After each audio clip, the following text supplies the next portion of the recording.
Yo guys, this is Orbit here, TGN. In this video we are going to be going over the different character races in a little bit more detail for Elder Scrolls Online. We're going to discuss the skills, resistances and strengths of each race. Now they're all different, meaning that certain races might have a potential to fill a certain role better than other races. Okay, so we're just going to go over each one and then you can kind of see the differences. If you really want to maximize your character, then you can say, right, yeah, that would make a great healer class, I'm going to pick that race.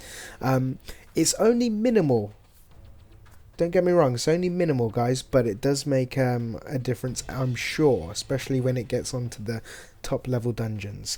So let's crack on. So let's start with the Arrigonians from the Ebonheart Pact.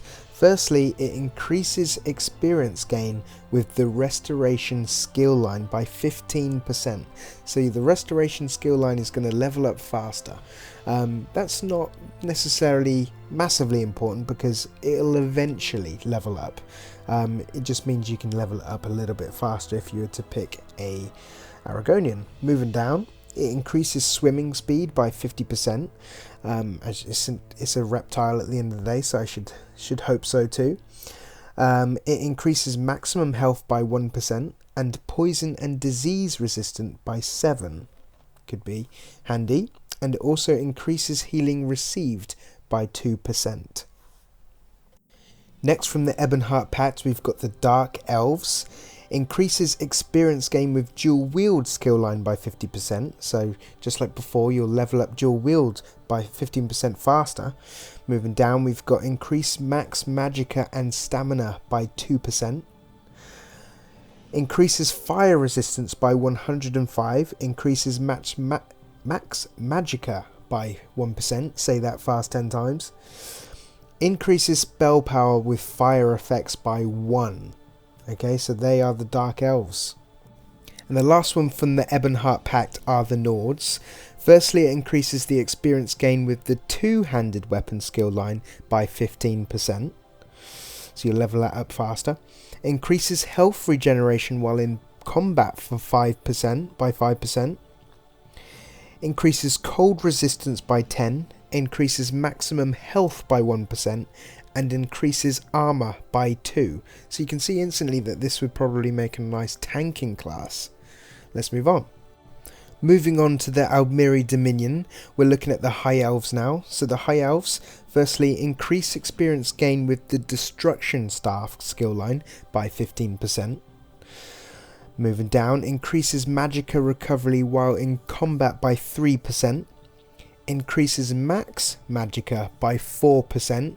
Increases damage with cold, fire or shock effect by 2%. So these guys would probably make good sorcerers, DPS sorcerers.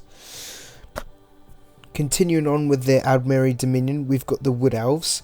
Increases experience gain with the bow skill line by 15%, level up that bow faster. Increases stamina recovery while in combat by 3%. Increases poison and disease resistance by 7, increases maximum stamina by 1%.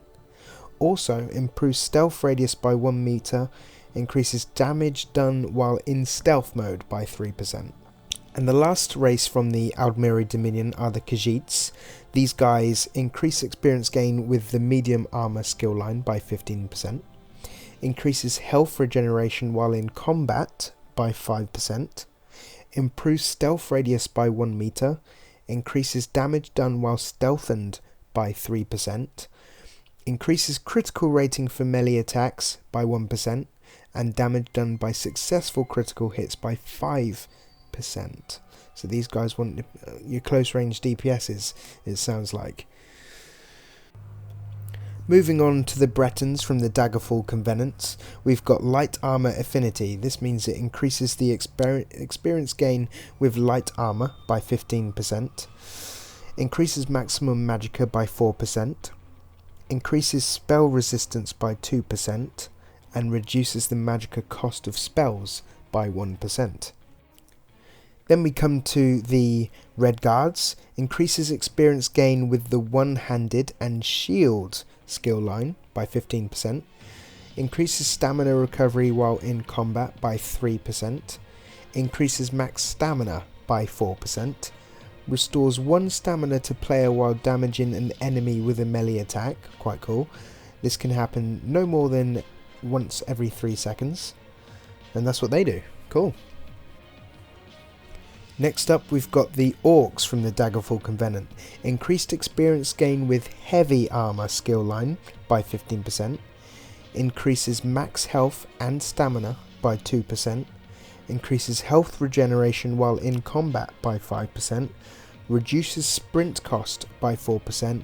And increases sprint speed by 3%.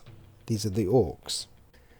And lastly, we come to the Imperials. Now, the Imperials are only available through the Imperial Edition. So if you do want to be this race, you will need to purchase the more expensive Imperial Edition, which I'll be going over in another video. But firstly, let's go over their racial skills. So increases experience gain with one-handed and shield by 15%. Melee attacks have 10% chance to restore to health. That's awesome. Increases max stamina by 4% and increases max health by 4%. So here you go, guys. These are all of the different races, 10 races in the game, and you can kind of see what you, depending on what class you want to be, which would be the best race to fulfill your class to its maximum potential. Hope you enjoyed the video, and like, comment, subscribe.